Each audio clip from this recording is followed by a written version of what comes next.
Les amis, bonjour à tous, très heureux de vous retrouver. Hier, on parlait du naufrage du Real Madrid. Le bateau du Real prend l'eau de partout. Aux commandes, Arbeloa et Florentino Pérez. Vous aviez aimé la miniature. Aujourd'hui, je vous en propose une autre. Picsou. Picsou est de retour parce que autant le bateau prend l'eau, autant les caisses sont pleines. Eh oui, il va mourir avec son or, mais il ne le dépensera pas puisque tout va bien. Il y a eu plein de surprises lors de ce mercato hivernal du côté de l'Atlético, du côté du Barça, en première ligue, partout, sauf au Real Madrid. Non, non, nous, l'or, on le conserve chez nous. On ne le dépense pas. Grosse partie sur l'actualité mercato et donc du non-mercato du Real Madrid. Et puis voilà, il y aura quelques rumeurs transferts pour l'été prochain. Deux, trois anecdotes sur la dernière rencontre contre le Rayo Vallecano. Mais avant ça, les amis, je voulais vous partager quelque chose qui me tient beaucoup à cœur puisque ma boutique se développe et après le e-book qui était donc mon premier produit, vous avez désormais ces produits-là, une nouvelle gamme de collection avec un partenaire. Vous avez 9 produits qui sont reliés à l'univers du Real Madrid. Vous avez tout d'abord ce produit qui fait référence évidemment à Zidane et à sa reprise de volée, le numéro 5. Tout est brodé, tout est confectionné au Portugal. Voilà, c'est du haut de gamme. Je voulais pas vous présenter du thermocollé ou quelque chose de bas de gamme. On a ce polo avec manches longues qui représente un petit peu le maillot que j'ai derrière. Hop là. Celui-là, c'est un peu ce style-là finalement. C'est un peu ce style-là. Donc il y a plein de produits stylés. Il y aura des drops avec des éditions limitées. Il y a le hoodie qui est énorme. Je vais recevoir d'ailleurs des produits, bientôt et je vous les montrerai. Ça, c'est le dernier produit qui est sorti avec le fameux, numéro 9. Voilà et puis vous avez aussi un produit lié à Cristiano Ronaldo avec la petite chèvre puisque oui, c'est le GOAT, on est tous d'accord là-dessus. Donc voilà, il y a plein de produits, il y aura des livres, il y aura de l'art déco, il y aura plein de choses sur la boutique. Alors évidemment, la meilleure boutique sur le Real restera la boutique du Real Madrid, mais si vous voulez vous faire plaisir avec des produits qui parlent de l'univers du Real, mais qui ne sont pas issus directement du Real Madrid, vous aurez désormais ma boutique. Voilà, je sélectionne parfaitement les produits, ne vous inquiétez pas, je veux que ça soit premium, très qualitatif. Donc si vous voulez vous faire plaisir ou faire plaisir à un pote, n'hésitez pas à passer avec le lien en description, en tout cas d'aller sur mon site. Maintenant que c'est dit les amis, parce que cette vidéo est sponsorisée par Chronic Foot, c'est exceptionnel. La presse espagnole qui parle évidemment de Carlos Alcaraz, mais nous, ce qui nous intéresse évidemment, c'est le Real et on part justement voir la revue de presse de Marca. Et voilà, ils nous ont refait le coup. Ils nous ont refait le coup. Les recrues d'hiver sont Rudiger, première recrue, voilà. On a recruté Rudiger, vraiment grosse recrue côté Real Madrid. Et on a recruté également Trent Alexander-Arnold, voilà. Et puis chaque fois, ils vont nous faire le coup. C'est à chaque fois ça le Real. Et la recrue, c'est également Brahim Diaz qui revient de la CAN. Ça, c'est une recrue côté Real Madrid. Et pour cet été, je vous l'annonce, vous aurez Nico Paz, vous aurez Jacobo Ramon, vous aurez le jeune Juan Martinez, et ils vous diront que ça, ce sont des recrues incroyables. Voilà, parce que c'est le Real Madrid. On fait très attention. Voilà, bref, ça m'énerve. Dans la revue de presse de Marca, il y a le dossier quand même Fran Garcia, hein, qui devait partir du côté, de Bournemouth d'Iraola. Finalement, le transfert, en tout cas le départ ne s'est pas fait. Il est quatrième dans la hiérarchie des, latéraux gauche du Real Madrid, mais on ne l'a pas laissé partir. Il s'entraîne seul pour l'instant. Affaire à suivre. OK, OK, OK. Et puis évidemment, Vinicius qui est intouchable. Il n'est pas sorti sur les 6 derniers matchs de Alvaro Arbeloa. Voilà, comme avec Ancelotti. Et 8 buts, 11 assists. Voilà, il a plus de pouvoir qu'avant vis-à-vis de son entraîneur. Mais on parlera d'Arbeloa parce qu'il y a des petites contradictions que j'ai notées et que je vous avais déjà partagées auparavant. Euh, Deux, trois anecdotes sur la rencontre du Rayo Vallecano. Mbappé qui commence à râler de plus en plus. On l'avait vu notamment en conférence de presse ou au micro de certains médias. Il disait que c'était une honte de perdre comme ça, qu'on n'a pas le droit, qu'on est au Real Madrid. Ben là, il s'est exprimé pendant le match en disant, et voilà, ça ne peut pas arriver, on ne peut pas souffrir comme ça pendant les matchs. Lui aussi est frustré d'avoir que son équipe est constamment dominée au milieu de terrain, est constamment dominée en fait dans tous les secteurs de jeu. Et je pense qu'il ne s'imaginait pas que le Real avait si peu d'impact dans ses rencontres. Et force est de constater que c'est le cas, et c'est ce qu'on dit dans nos débriefs, hein. On est dominé par Albacete, on est dominé par le Rayo, on est dominé par Levante, on est dominé par tout le monde. On ne sait pas jouer au football dans cette équipe-là. Même une embrouille qui a été vu par certaines caméras, où en gros Vini dit à Camavinga: «Ne me passe pas le ballon, pas à moi, je suis pris, joue avec d'autres joueurs». Et il y a une incompréhension des joueurs entre eux qui se disputent. Le problème est encore le même, c'est évidemment Xabi Alonso, le responsable. J'espère qu'ils vont bientôt le virer celui-là. Les joueurs ne savent pas quoi faire sur la pelouse. Les joueurs sont perdus. Ah, ils veulent diriger, mais ils ne savent pas jouer. Voilà. Donc c'est pas un vestiaire en autogestion comme on l'a connu avec les Ronaldo, Marcelo, Ramos, etc., qui eux savaient jouer ensemble, même avec un nouvel entraîneur, etc. Eux, ils ne savent pas le faire. Elle est là la grande différence. Donc oui, bah, des disputes entre Vinicius et Camavinga qui sont, je crois, pourtant potes dans la vie privée. On commence l'actu Real avec bah, ce transfert surprenant de Karim Benzema du côté d'Al Hilal. Ronaldo a essayé de bloquer le transfert, non pas parce qu'il est en embrouille avec le Français, mais parce qu'il estime qu'il y a une injustice au niveau du PIF qui donne tout son argent pour Al Hilal, et c'est le cas puisque le prince saoudien a dépensé de son argent pour renforcer Al Hilal, qui est son club favori, et les autres clubs du PIF ne peuvent pas recruter. Donc il y a une espèce de concurrence déloyale, c'est ce que reproche Ronaldo. Ronaldo qui n'avait pas au passage voulu signer à Al Hilal pour la Coupe du Monde des clubs par fidélité envers Al Nasser. Ça n'a pas du tout été le cas de Benzema, qui a eu aussi, je crois, un problème de contrat avec son club. Bref. Hendrick, joueur du mois en Ligue 1. Très content. Très content de voir que notre jeune Brésilien s'éclate en Ligue 1. Championnat évidemment plus faible qu'en Liga. Oui, quand même. Et je serais d'avis à ce qu'il reste du côté de l'Olympique lyonnais, même la saison prochaine, pour qu'il retourne au Real d'ici 18 mois avec un autre statut de véritable star de Ligue 1. Mais il y a une vraie Hendrick mania du côté de la France et je suis très content de voir comment il progresse. Fran Garcia donc avait dit au revoir à tout le monde à Valdebebas ce vendredi parce qu'il devait partir du côté de Bournemouth, mais finalement ça n'a pas été le cas. Donc il a demandé à s'entraîner individuellement, donc c'était hier, après que le Real ait refusé une offre de Bournemouth pour lui. Donc bah, je peux comprendre sa frustration, c'est que d'un côté on ne le fait pas jouer, premièrement, et d'un côté on ne le vend pas. Donc lui se dit, bah attendez, si les gars vous voulez pas de moi, laissez-moi partir. Moi j'ai une carrière, j'ai envie de jouer, j'aime le foot. Non. Bah, voilà, ça fait partie des incompréhensions du Real Madrid. Comme je l'ai dit tout à l'heure, il est 4e dans la hiérarchie, donc affaire à suivre. Voilà, ça aurait été un flop son retour, faut dire les termes. Joueur qui s'est toujours donné à fond, mais qui s'est malheureusement, comment dire, ouais, il n'avait pas le niveau pour le Real Madrid. Voilà, il a affronté un mur, quoi. Un plafond de verre. Voilà, je trouvais pas l'expression. Upamecano. Eh oui, Upamecano, mais ça, pareil, on l'avait dit sur la chaîne. Qui va prolonger du côté du Bayern Munich. Eh oui, jusqu'en 2030. Donc, tu as loupé Saliba, qui a prolongé avec Arsenal. Tu n'as pas voulu Konaté. Tu as refusé de prendre Marguerite et du coup, il est parti à City pour 20 millions. Très, très intelligent le move de City de prendre Marguerite pour 20 millions. Tu t'assures un joueur qui en vaut le triple. Tu le prends à 20 millions d'euros, comme ça, tu es sûr de ne pas te le faire chipper dans 6 mois. Tu es sûr qu'il ne prolonge pas, tu es sûr qu'il ne part pas au Barça, qu'il ne part pas au Real. Bravo City. Eux, ils ont tout compris. Et on pouvait faire de même pour Upamecano. Moi, j'avais espoir, secrètement, même si je sais, je suis naïf, que le Real fasse une offre de 20 millions d'euros. Pour le Bayern, ou 25 millions. Voilà, prenez l'argent, nous on prend Upamecano maintenant. Pourquoi? Parce qu'on a de gros problèmes défensifs.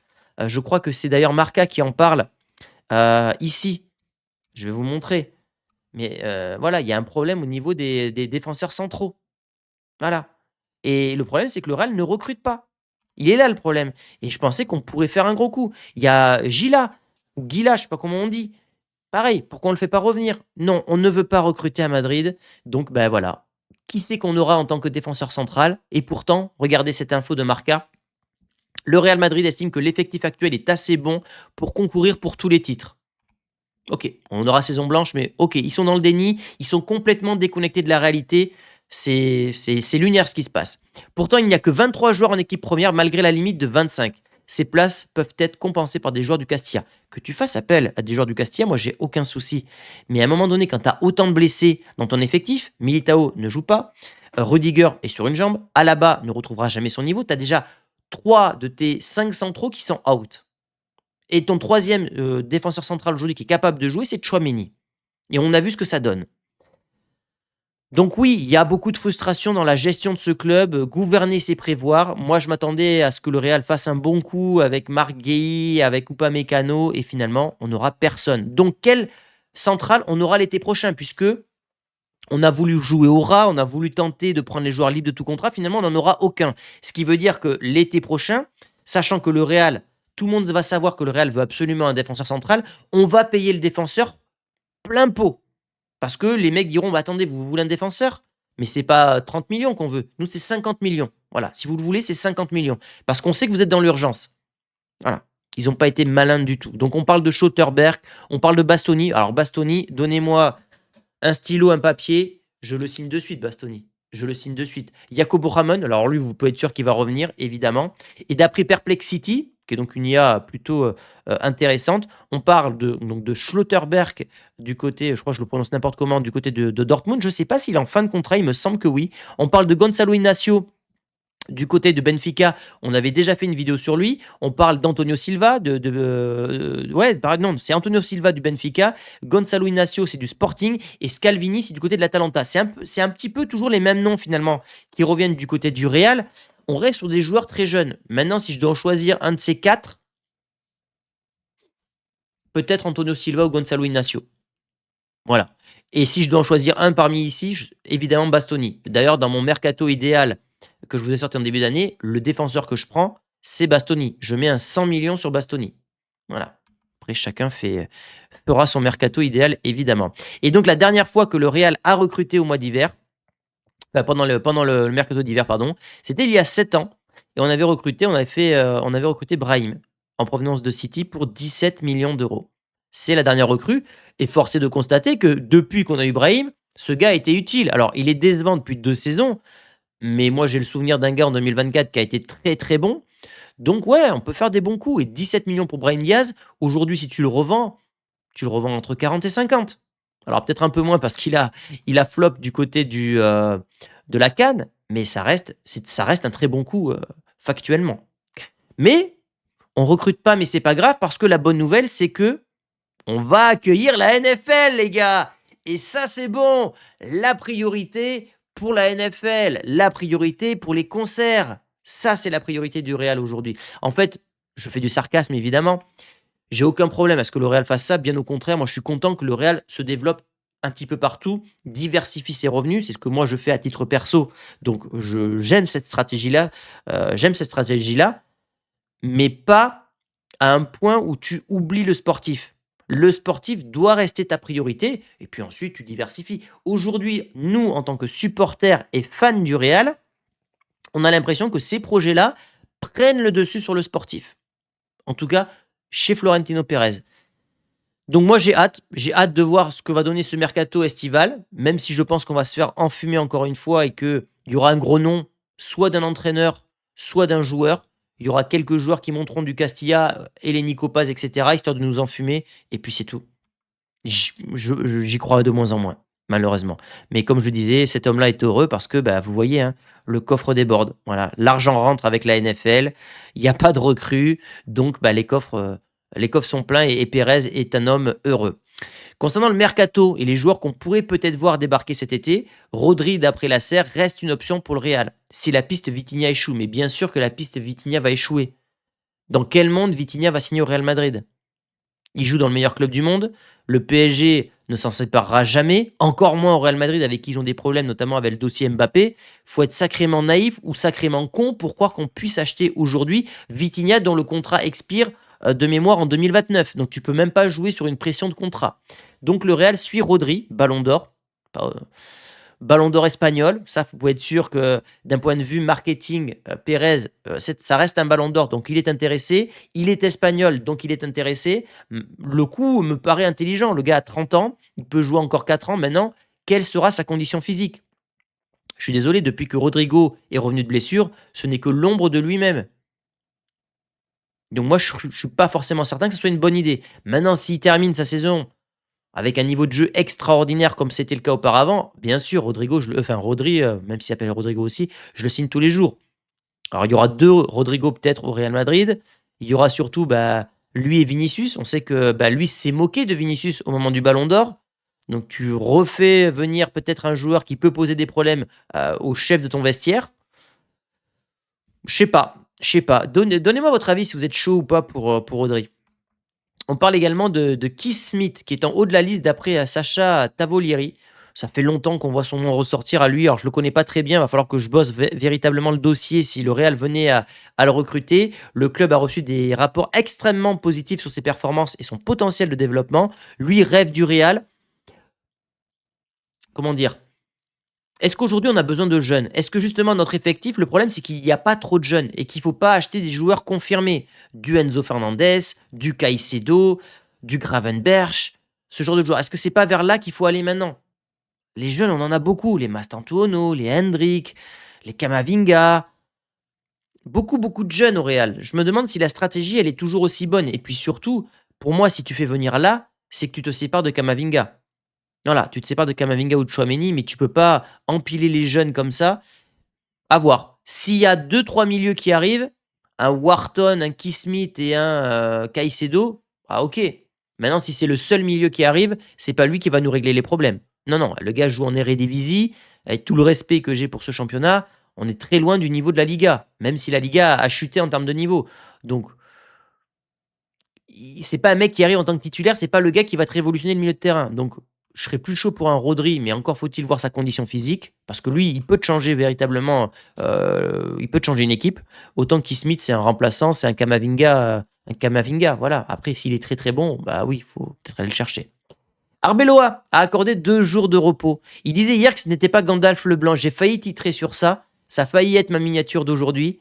Mais Gandalf Leblanc a autorisé 2 jours de repos, a donné 2 jours de repos à ses joueurs. C'est extraordinaire. Ces joueurs qui sont mauvais comme tout, qui prennent une tôle à Benfica, qui gagnent de justesse contre le Rayo Vallecano, avec un pénalty à la dernière seconde, tu leur offres 2 jours de repos. Les bras m'en tombent. Les bras m'en tombent. Je ne sais plus quoi dire sur ce club-là. Je ne sais plus quoi dire sur ce club-là. Voilà. Et cet homme a changé. Parce que, souvenez-vous de cet acte-là, où il avait publiquement renvoyé chier un petit peu Juan Martinez en disant qu'il devait bosser plus, que c'était pas sérieux. Ça, c'était le vrai Arbeloa qui a du caractère. Et là, il s'agenouille devant des joueurs. Donc oui, bah, Vinicius joue, Bellingham joue, Mbappé joue. Vous voulez pas jouer? Jouez pas. Vous voulez pas vous entraîner? Vous entraînez pas. Vous voulez pas de vidéo? Pas de vidéo. Tout va bien. C'est ma faute. Il pleut, c'est ma faute. Il me sort par les yeux, Arbeloa. Il me sort par les yeux. Vraiment, je m'attendais pas à ce que ça soit une caricature à ce point-là. Mais d'après la serre toujours, il a des surprises dans le vestiaire. Je pense qu'eux sont autant surpris que nous sur son caractère, notamment sur le choix de ne pas faire jouer Ceballos contre Benfica. Voilà. Donc, est-ce qu'ils vont refaire un putsch pour le mettre dehors? Non, je pense que ça serait peut-être un peu gros après Xabi Alonso, qui lui devrait justement signer peut-être du côté de Manchester City ou de Liverpool. En tout cas, il est ciblé. Il y a 2-3 entraîneurs qui sont ciblés du côté de City. On parle de Maresca, on parle de Xabi Alonso, je ne sais plus qui est le troisième, et on parle de Xabi Alonso comme de Liverpool. Donc, c'est-à-dire que les meilleurs clubs anglais vont aller prendre Xabi Alonso, mais nous, on s'est dit non. Ce mec-là est un tocard, c'est une merde, on le fout dehors quand même malpropre, parce que les joueurs ne veulent pas s'entraîner. Ouais. Comme le dit le compte là, bravo les mecs. Bravo les mecs. On avait le bon coach, mais on n'avait pas les bons joueurs. On n'avait pas la bonne mentalité. Et je pense que ça, c'est un point d'inflexion dans l'histoire du Real, parce que vous verrez que ce gars-là, à Liverpool, à City, quand il nous recroisera en Ligue des Champions, il nous mettra une grosse tôle. Et nous, on va faire du surplace. On va végéter pendant des mois, voire des années, parce qu'on a un vestiaire de capricieux, de joueurs qui ne veulent pas travailler, qui ont une hygiène de vie parfois déplorable. Voilà. Ça restera, je pense, un point d'inflexion, un tournant, peut-être dans l'histoire du Real Madrid, parce que Arbeloa n'est pas l'homme de la situation.